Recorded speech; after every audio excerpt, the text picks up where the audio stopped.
السلام عليكم ورحمة الله وبركاته. صباح الخير من اسكندرية من الإبراهيمية. مع بداية تطوير ترام اسكندرية. شركة حسن علام يا جماعة حطت حواجز اهيت حوالين المحطة من أول الإبراهيمية واحنا ماشيين كده لحد كمشيزار. حواجز زرقاء بتاعت حسن علام من الإبراهيمية لحد كمشيزار. ده اللي شايفه كده في السكة يعني.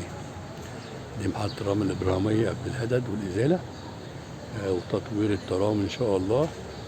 الإبراهيمية تقريبا هتبقى من محطات العلوية تقريبا، إن كمشيزار هتبقى نفقية ممكن سطحية.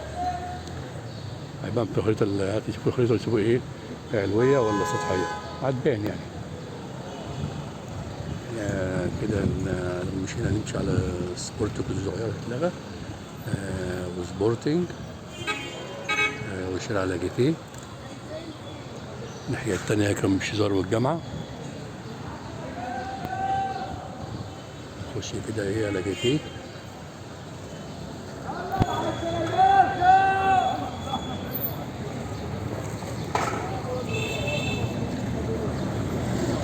ده شارع لاجيتيه اسكندرية بيطلع لحد شارع ابو قير.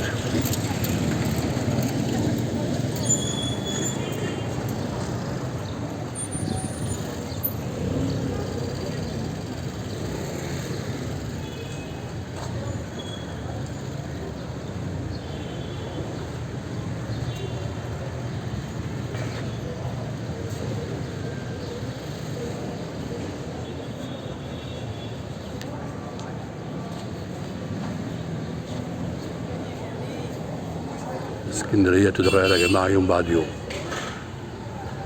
شكرا يا شباب، كده فيديو كده سريع لمحطة الإبراهيمية قبل الإزالة.